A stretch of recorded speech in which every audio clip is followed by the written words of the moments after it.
আমরা দেখতে পাচ্ছি অনেক জায়গায় অনেক স্থানে অলরেডি স্বৈরাচারিতা শুরু হয়ে গিয়েছে ক্ষমতা না পেয়েও। এজন্য এক কাজ এক কথা আমরা বলতে চাই, আগামীর বাংলাদেশ যদি গঠন করতে হয় ইসলামকে বাদ দিয়ে, কোরআনকে বাদ দিয়ে, সুন্নাহকে বাদ দিয়ে, আখলাককে বাদ দিয়ে বাংলাদেশ গঠন করা সম্ভব হবে না। আগামীর দেশ হবে ইসলামের দেশ, আগামীর দেশ হবে শরীয়তের দেশ, আগামীর দেশ হবে খেলাফতের দেশ। এর বাইরে যদি কেউ স্বপ্ন দেখে সেই স্বপ্ন এই বৈষম্য বিরোধী ছাত্ররা পূরণ করতে দিবে না, দিবে না, দিবে না। কথা বলেন ঠিক কিনা?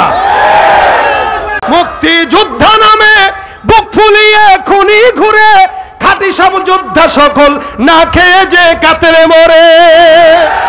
মুক্তিযুদ্ধ নামে বুক ফুলিয়ে খুনি ঘুরে, খাঁটি সব যোদ্ধা সকল না খেয়ে যে কাতরে মরে। এত নয় স্বাধীনতা, আসলে সব টালবাহানা।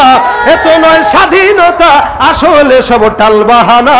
ও আমার মাতৃভূমি, ও আমার মাতৃভূমি, নয়তো তুমি জুলুমবাজের আড্ডাখানা। তোমাতে মাথা রেখে খুঁজি সুখের ঠিকানা। ঠিক কিনা জোরে বলেন? এদেশে যারা মুক্তিযোদ্ধা নামে ছিল এর অধিকাংশই সব রাজাকার। আর আসল মুক্তিযোদ্ধা এখন যারা এখানে বসা, এরা চেনা গেছে তো।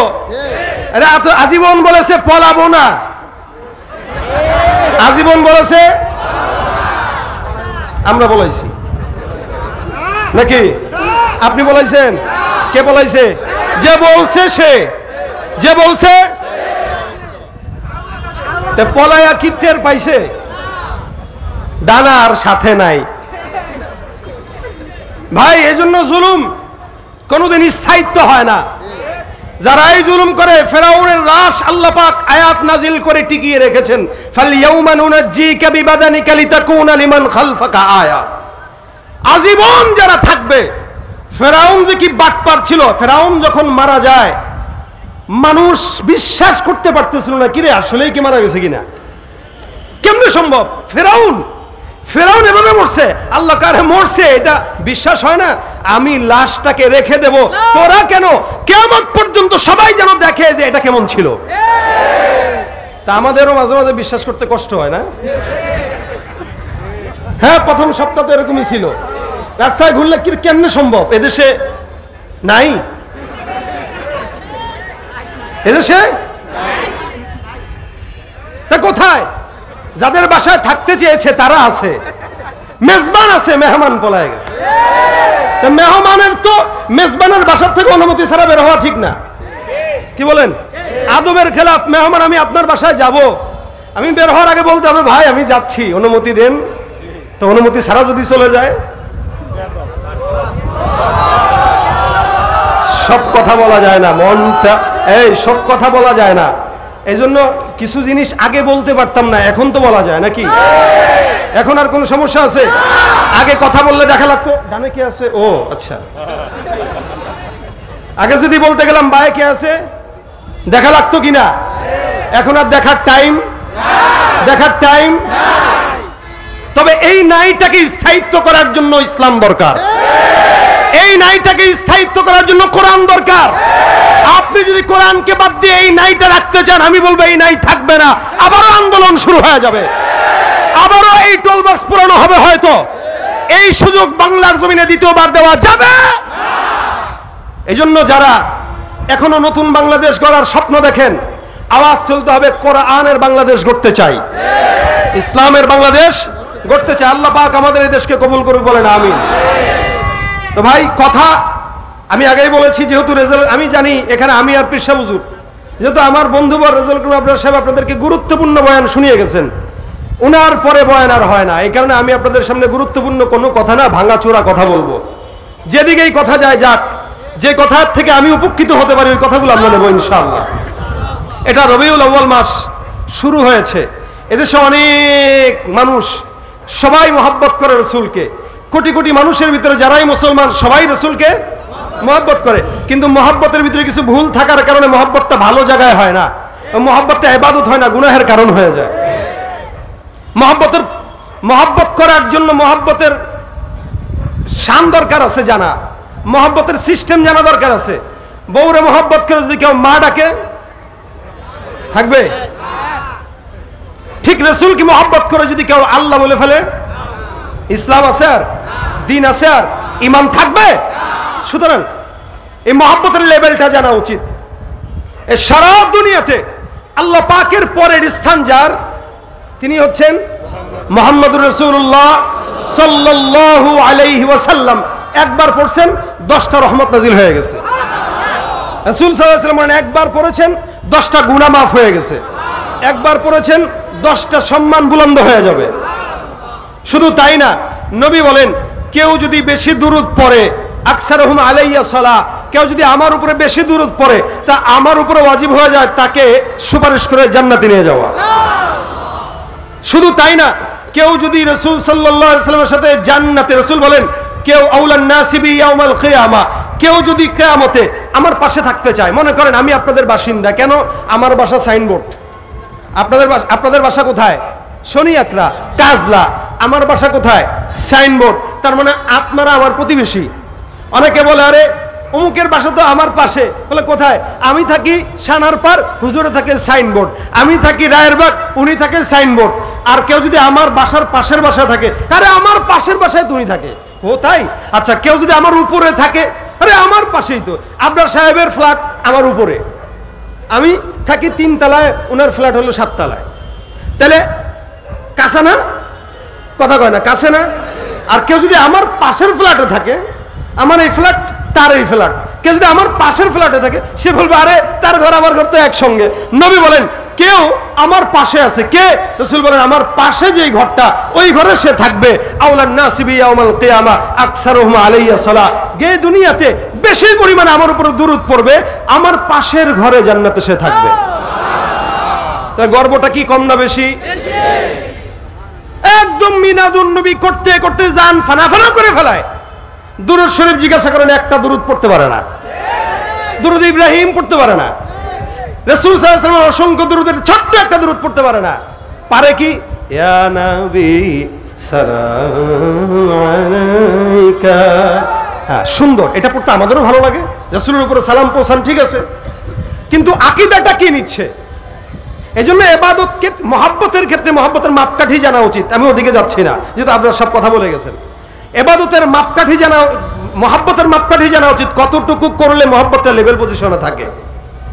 রাসূল সাল্লাল্লাহু আলাইহি ওয়াসাল্লামকে মহব্বত করতে যায় মানুষের কাতার থেকে ফেরেশতা বানায় দেয়, নূর বানায় দেয়।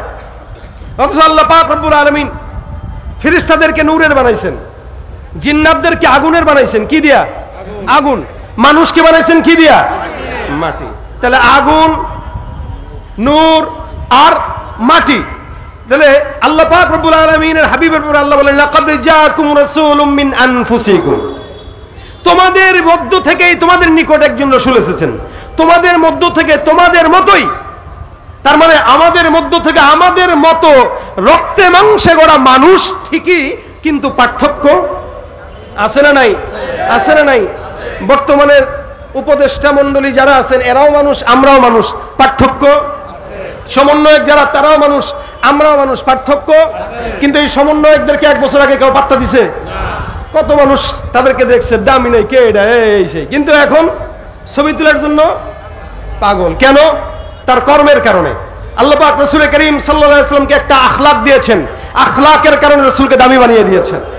এই কারণে সারা বিশ্বের ভিতরে সবচেয়ে দামি রাসূল, সব নবীদের চেয়ে দামি রাসূল। নবী বলেন তখন থেকে আমি নবী যখন আদম নবী হয় নাই। সুবহানাল্লাহ। আল্লাহ পাক রব্বুল আলামিন রাসূলকে এত সম্মানিত করেছেন। আমাদের মতোই মানুষ, কিন্তু পার্থক্য আছে। আমরাও মানুষ, নবী করিম সাল্লাল্লাহু আলাইহি ওয়াসাল্লাম মানুষ, কিন্তু পার্থক্য কোথায়? আমাদের কাছে ওহী আসবে না, নবীর কাছে ওহী আসছে। আল্লাহ পাক রব্বুল আলামিনের হাবিব রাসূল আল্লাহ পাক থেকে মনোনীত। পার্থক্য এগুলাই। এই কারণে রাসূল করিম সাল্লাল্লাহু আলাইহি ওয়াসাল্লামের বারাআত জাহির করার জন্য আল্লাহ পাক অসংখ্য আয়াত কোরআনে নাযিল করেছেন। কারো ব্যাপারে এত শক্ত আয়াত আল্লাহ পাক নাযিল করেন নাই। আল্লাহ পাক বলেন ইন্নাকা লাআলা খুলুকিন আযীম, সারা দুনিয়ার ভিতরে আপনাকে আমি উত্তম আখলাকওয়ালা নবী বানায় দিলাম। সুবহানাল্লাহ। এনেই নবীর আখলাক কেউ যদি মঞ্চে মানে সে দামি, কেউ ঘরে মানবে সে দামি, কেউ সংসদে মানবে সে দামি, যেখানেই মানুক না কেন প্রত্যেকটা একটা মানুষ দামি হবে শুধুমাত্র রাসূলের আখলাক মানার কারণে।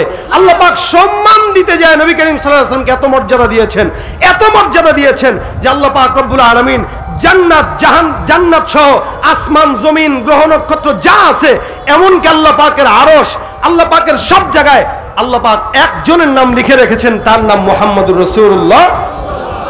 জান্নাতের অলি গলিতে, জান্নাতের গেটে গেটে, দরজায় দরজায়, আল্লাহ পাকের আরশে, সব জায়গায় নাম একটাই, মুহাম্মদুর রাসূল।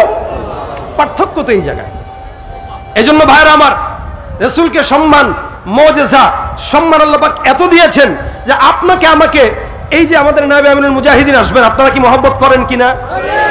আচ্ছা, কতটুকু করেন বলেন? হ্যাঁ, জীবনের চেয়েও বেশি। একজন মানুষ, সে মানুষ, সাধারণ মানুষ, আমাদের মতোই। নায়েবে আমিনুল মুজাহিদিন আমাদের মতোই, একজন আলেমে দ্বীন। আপনি তাকে রাহবার মানার মতো করে, রাহবার মানেন বিদায় এরকম একজন বুজুর্গানে দ্বীন, শুধু একজন বুজুর্গের জন্য যদি আপনি আপনার জিন্দেগি দিতে পারেন, জীবন বিলাইতে পারেন, রাসূলের জন্য সাহাবা একরাম কি করতেন? আচ্ছা বলেন, এই জামানায় যদি রাসূল পাইতো তাহলে আমরা কি করতাম? রাসূলকে পাই নাই, কিন্তু নায়েবে আমিরকে পেয়েছি। রাসূলকে পাই নাই, আল্লামা মামুনুল হককে পেয়েছি। রাসূলকে পাই নাই, অসংখ্য উলামা একরামদেরকে পেয়েছি। আমরা জীবন দিতে জানি, আমরা জীবন দিতে জানি। সাহাবা একরাম কি করতো দেখেন। হযরত তালহা রাদিয়াল্লাহু তাআলা আনহু, নবী করিম সাল্লাল্লাহু আলাইহি সাল্লাম, তালহা রাদিয়াল্লাহু, রাসূলের যখন এই লোহার পেরেক মাথার ভিতরে ঢুকেন, রাসূল পেরেকটা বের করা হয়েছে, তো রক্ত পড়তেছে। হযরত তালহা রাদিয়াল্লাহু তাআলা আনহু সাথে সাথে মুখ লাগায় ওই জায়গায় আল্লাহর নবীর মাথার থেকে রক্ত চুষে খাওয়া শুরু করে দিয়েছে। নবী করিম বলেন, কি করতেছো? কা হুজুর, আমি আপনার রক্ত মাটিতে পড়তে দেব, এটা তালহা বেঁচে থাকতে হতে পারে না। নবী করিম সাল্লাল্লাহু আলাইহি সাল্লাম বলেন, যার রক্ত, যার পেটে নবী করিম সাল্লাল্লাহু আলাইহি সাল্লামের রক্ত ঢুকে, ওই পেট জান্নাতি, ওই শরীর জান্নাতি। সাহাবা একরাম দেখে নাও, জান্নাতি মানুষ। রাসূলের ব্যাপারে এরকম মহব্বত যদি থাকে, আরে আমি তো এটা বলি, একজন আলেমে দ্বীন, একজন বুজুর্গানে দ্বীন, নায়েবে আমিরুল মুজাহিদিনের ব্যাপারে যদি আপনার মনের বাসনা এটা থাকে, ডাক দিলে এখন আমরা তার জন্য মৃত্যুবরণ করতে রাজি।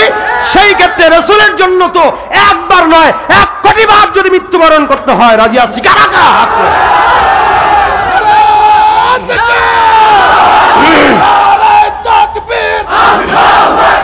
বিশ্ব নবীর অপমান,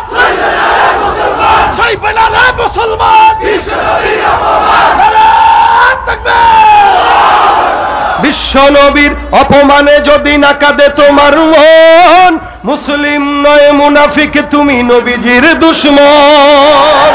নবীর প্রেমে জীবন দেবে কে আছো নওজোয়ান, তাকবীর তুলে সিংহ শাবক হও তুমি আগুয়ান।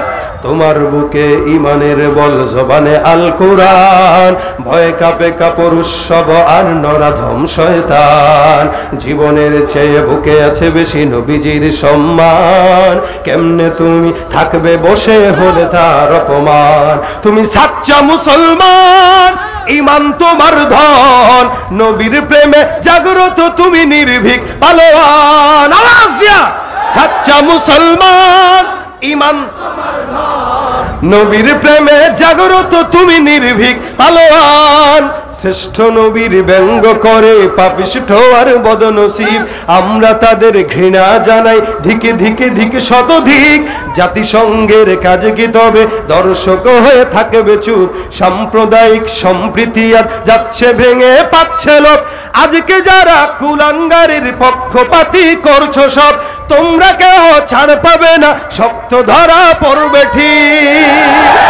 বয়কট হবে, ধিক্কৃত হবে বিশ্ব জুড়ে, নিন্দা কুড়াবে জাগলে মুসলমান, জাগলে মুসলমান, সাচ্চা মুসলমান, ইমান তোমার ধন, নবীর প্রেমে জাগ্রত তুমি নির্ভীক পালোয়ান। তুমি সাচ্চা মুসলমান, নবীর প্রেমে জাগ্রত তুমি নির্ভীক, নিষ্ঠ উদার দয়ার আধার রহমাতুল লিল আলামিন। তার অপমান করেছে যারা দুষ্ট ইতর অশালীন, তার পরশের ছোঁয়া পেল ইউরোপ থেকে সুদূর চীন। তার সামনে কেউ বললে কথা মানবে না তা এই জমিন। কেউ কখনো কোথাও যদি সাহস দেখায় ফের এমন, মুসলিম জাতি সংঘ গড়ে জবাব দিবে বীর মুমিন। ঘেরাও করো ওদের গদি, ভুলের ক্ষমা না চায় যদি, জোরে হাকো আজান, জোরে হাকো আজান। সাচ্চা মুসলমান নবীর প্রেমে নির্ভীক পালোয়ান, তুমি সাচ্চা মুসলমান, ইমান তোমার ধন। নবীর প্রেমে জাগ্রত তুমি নির্ভীক পালোয়ান। ঠিক কিনা? রাসূলের জন্য জীবন দিতে তৈয়ার ইনশাআল্লাহ। শুধুমাত্র মুখে মুখে আমাদের মহব্বত না, মুখে মুখে মহব্বত কোত্থেকে? এই জন্য রাসূল করিম সাল্লাল্লাহু আলাইহি ওয়াসাল্লাম বলেন, লা ইউমিনু আহাদুকুম হাত্তা ইয়াকুনা হাওয়াহু তাবাআন লিমা জিতু বি। যেই সমস্ত আমি নিয়ে এসেছি যেগুলা, যতক্ষণ এগুলা না মানবা ততক্ষণ মুমিন বলা যাবে না। দাড়ি রাখলাম, স্বার্থ আসলো দাড়ি কেটে দিলাম, ধরা খাওয়া গেলাম, দাড়ি সেচে গেলাম, এতদিন ছিলাম দরবেশ। এটা মহব্বত না ভণ্ডামি? আমাদের কোন আলেমে দিনটা ধরা খাওয়ার পরে দাড়ি কাটছে, দরবেশ সাজছে, দাড়ি ঠিক মতো রাখতে পারে না। এই জন্য মহব্বত মুখে মুখে না, মহব্বত কোথায়? অন্তরে। যতদিন হায়াত আছে একটা দাড়ির জন্য যদি জীবন দেওয়া লাগে তবুও দেব ইনশাআল্লাহ। একটা দাড়ির জন্য রসুলের এক সাহাবী দাড়ি ছিল একটাই, তো হাঁটতেছে, রসুল দেখে হাসি দিছেন। সাহাবী মনে মনে কষ্ট, হায়রে আমার এই ছাগলের একটা মাত্র দাড়ির মতো, মানে এই দাড়ি দেখে মনে হয় নবী করিম একটু হাসছে। এই পরের দিন যা সুন্দর করে দাড়ি ছিঁড়ে ফেলছে। আরেকদিন দেখা হয়েছে রসুল এবার তার দিক থেকে চেহারা ফিরায় নিছেন। হুজুর আপনি আমার দিক থেকে চেহারা ফেরত নিলেন? রসুল বলেন দাড়ি কোথায়? লা হাওলা ওয়ালা কুওয়াতা। হুজুর প্রথম দিন আপনি আমার দিকে তাকায় হাসছেন, আমি মনে করছি তো আমার একটা দাড়ি দেখে হাসছেন, আমি এটাকে কেটে ফেলছি। রসুল বলে আহা, আমি তো বেটা তোর দিকে তাকায় হাসি নাই, তোর একটা দাড়িতে হাজার হাজার ফেরেশতা ঝুলতে দেখে আমি হাসছি। আমার দাড়ি কম, মাঝে মাঝে আমি চিন্তা করি যে এখানে একটু কাটবো কিনা, পরে কই না আমার এই যতটুকু আছে এতটুকুই আল্লাহ পাক হয়তো সন্তুষ্টি, ফেরেশতারা ঝুলতেছে। আমার সুবিধা আছে, ওযু করতে গেলে এরকম এরকম করা লাগে না। আপনাদের যাদের বেশি দাড়ি, মুখই ধোয়া লাগে মোটামুটি 20-5 মিনিট, আমি খালি এমনি দিয়ে মারি একটা শেষ। তো এটা আমার দুঃখ নাই, কারণ একজন সাহাবীর একটা দাড়িতেও হাজার ফেরেশতা যদি ঝুলতে পারে, তো আমার তো একটা না, আমার 17টার উপরেই আছে। তার মানে দাড়ি একটা হইলেও ফেরেশতা থাকে কি থাকে না? রাসূলের একটা দাড়ি, অনেকে বলে দাড়ি রাখা কি সুন্নাত, অনেকে কি বলে দাড়ি রাখা সুন্নাত না, দাড়ি রাখা কি? এই সুন্নাতের ফতোয়া বাদ দেন, দাড়ি রাখা ওয়াজিব। এটা না রাখলে গুনাহ হবে, এটা না রাখলে শুধু গুনাহ না, দায়মি গুনাহ হয়, দায়মি গুনাহ হয়। দাড়ি রাখা না রাখার দ্বারা দায়মি গুনাহ, নামাজ পড়তেছেন গুনাহ, দাড়ি না রাখার দ্বারা জিকির করতেছেন গুনাহ। কেন? এটা ওয়াজিব তরক করার কারণে প্রতিনিয়ত গুনাহ হচ্ছে, রাসূলের কলিজায় তীর মারতেছেন আপনি। এজন্য মুখে মুখে যারা দাবি করে এদের দাড়ি থাকে না, কিন্তু দাবি করে আশেকে রাসূল। আমি বলবো যে ব্যক্তি দাড়ি কেটে আশেকে রাসূল দাবি করে, যে ব্যক্তি টুপি মাথায় না দিয়ে আশেকে রাসূল দাবি করে, যে ব্যক্তি নামাজ না পড়ে আশেকে রাসূল দাবি করে, নামাজের আগের পরের সুন্নাত না পড়ে আশেকে রাসূল দাবি করে, আশেকে রাসূল না, ও হলো শয়তানের রাসূল, হলো আশেকে শয়তান, আশেকে শয়তান। কেন? ও শয়তানের আশেক হওয়ার কারণে ও রাসূলের আখলাককে নিতে পারে নাই, কিন্তু শয়তানের আখলাকটা ঠিকই ঢুকে রাখছে। এই জন্য মহব্বত রাখতে হয়, রসুলের সঙ্গে মহব্বত রাখবো সাহাবা আজমাইনদের মতো। আরেক সাহাবীর মহব্বত দেখেন কেমন। রসুল একটা মজলিসে বসাই, যে আমরা যেরকম মজলিসে বসাই এরকম একটা মজলিসে বসার পরে নবী করিম সাল্লাল্লাহু আলাইহি ওয়াসাল্লাম বলতেছেন, এই সাহাবা আজমাইন শুনো, আমার কাছে তোমাদের যদি কোনো পাওনা থাকে আমাকে বলো, আজকে পাওনার দিন, কারো থাকলে বলতে পারো। এক সাহাবী দাঁড়িয়ে গেছে, ইয়া রাসূলুল্লাহ আমার কিছু কথা আছে। বলো। আপনি আমাকে একদিন পিঠে একটা আঘাত দিয়েছিলেন, আমি সেটা দিতে চাই। কাউকে আসো, হুজুর ঠিক আছে। রাসূল সাল্লাল্লাহু আলাইহি ওয়াসাল্লাম তার হাতে লাঠি দিয়েছেন। সাহাবা একরাম তাকায় আছে, চেহারা, চোখ বড় কেরা, কত বড় বেয়াদব হইলে নবী করিম তাকে একটা আঘাত দিছে, সেও আঘাত দিবে, কিন্তু কিছু বলতে পারতেছে না। একটা দিকে ফিস ফিস করে কয়, এটা কি পাগল হইছে, এটা কি শুরু করছে, রাসূলকে মার দিবে। রাসূল বলে, এই ফিস ফিসানি বন্ধ, আজকে প্রতিশোধ নেওয়ার দিন, আমি অনুমতি দিছি, তাকে আসতে দাও। সে সামনে আসছে লাঠি নিয়ে, নবী করিম সাল্লাল্লাহু আলাইহি ওয়াসাল্লামকে বলে, হুজুর লাঠি নিয়ে আসছে, আঘাত দেবো। ওকে দাও। এমনে তো না। বলে কেমনে?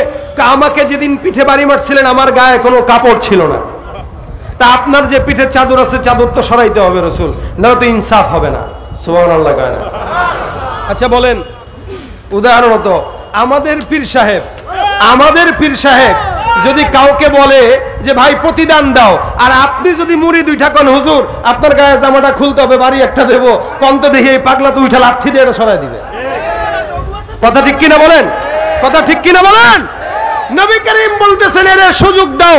আল্লাহর নবী করিম সাল্লাল্লাহু আলাইহি সাল্লাম পিঠের চাদর উঠায় দিবেন, সাহাবী লাঠিটাকে ফিক্কা দিয়ে ফেলে নবী করিমের মোহর নবুয়তের ভিতরে চুমা খেয়ে বলেন, ইয়া রাসূলুল্লাহ, আপনার মোহর নবুয়তের ছেলে চুমা দেওয়ার জন্য আমি আজকে আসছি। রাসূল করিম সাল্লাল্লাহু আলাইহি সাল্লাম চাদর উঠায় দিবেন, রাসূল চাদর উঠায় দিবেন। আল্লাহর নবী সাল্লাল্লাহু আলাইহি সাল্লামের সাহাবী রাসূলকে জড়ায় ধরে রাসূলের এই মাস বরাবর যেই চিহ্ন ছিল মোহর নবুয়তের চিহ্নের ভিতরে চুমা খেয়ে বসছেন। নবী করিম বলেন, কি করলা তুমি এটা? সাহাবী ডাক দিয়া বলতেছেন, ইয়া রাসূলুল্লাহ, আল্লাহর কসম করে বলি আমি সাহাবী হইতে পারি, আমার কাছে জান্নাতে যাবার কোনো ওসিলা নাই। নবী, আমি কিয়ামতের ময়দানে আল্লাহর কাছে বলতে চাই, আল্লাহ আমার এই ঠোঁট বড় দামি ঠোঁট, কেন? রাসূলের মোহর নবুয়তের সিল মোবারকে আমার ঠোঁটের সম্পর্ক আছে, হয়তো আমার আল্লাহ পাক এই উসিলা দিয়ে আমাকে জান্নাত দিয়া দিবেন। নবী করিম সাল্লাল্লাহু আলাইহি সাল্লাম বলেন, তোর ঠোঁটে আমি রাসূলের মোহর নবুয়তের চিহ্ন যেহেতু লেগে গেছে, আল্লাহ তোকে অবশ্যই জান্নাত দান করে দিবেন। সুবহানাল্লাহ। এটা ছিল রাসূলের প্রতি সাহাবা আজমাইনদের মহব্বত। আপনার আমার মহব্বত কি? ধান্দার মহব্বত। জিলাপি থাকলে মহব্বত, জিলাপি নাই মহব্বত নাই। এজন্য আমাদের মহব্বত যেটা জিলাপি কেন্দ্রিক, মিষ্টি কেন্দ্রিক, এই মহব্বতটাকে বাদ দিয়ে রাসূলের খাঁটি মহব্বতে আমাদের মনোযোগ দেওয়া দরকার, আছে না নাই?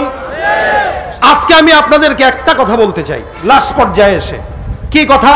এটা কোন মাস আরবি বলেন জোরে? রবিউল আউয়াল মাস। 12 রবিউল আউয়াল আসলে আপনারা ঈদে মিলাদুন নবীর জন্য পাগল হয়ে যাবেন, দরকার নাই। সারা মাস ব্যাপী রবিউল আউয়াল মাস হিসেবে রাসূলের একটা সিরাতের ইবনে হিশাম হোক, অন্য সিরাতের কিতাব হোক, যেগুলো সংক্ষেপ, আর রাহিকুল মাখতুম কিনতে পারেন, এই সমস্ত কিতাবগুলো এই মাসে আপনি পড়েন। নবীর জন্মদিনের মাসে নবীর সিরাত নিয়ে পড়াশোনা করেন, এটা 1 নম্বর কাজ। পারবেন? কথা কয় না, পারবেন? রাসূলের সিরাতের মাসে সিরাত নিয়ে পড়বেন। 2 নম্বর আমল, আজকে থেকে নিয়ত করবেন, এখন থেকে নিয়ে এই সারা মাস ব্যাপী নবী করিম সাল্লাল্লাহু আলাইহি ওয়াসাল্লামের একটা আমল করব, সেটা দুরূদের আমল। কিসের আমল বলেন? আজকে থেকে করব পুরো রবিউল আউয়াল মাস। ইনশাআল্লাহ রবিউল আউয়াল মাসে আল্লাহ রাসূল আপনাকে স্বপ্নে দেখা দিবে। বিশ্বাস হয়? দুরূদের আমল বেশি বেশি করবেন, নবী স্বপ্নে আপনাকে দেখা দিয়ে দিবেন ইনশাআল্লাহ। এই জন্য 2টা আমল, একটা হলো রাসূলের এই মাসে সিরাতের কিতাব পড়ব, 2 নম্বর রাসূলের এই মাসে আমরা রাসূলের উপর দুরূদের আমল করব। দুরূদের এই 2টা কাজ করবেন ইনশাআল্লাহ। ইনশাআল্লাহ কথা জোরে কয়, আসতে কয় ইনশাআল্লাহ। আল্লাহ পাক তৌফিক দান করুন, বলেন আমিন।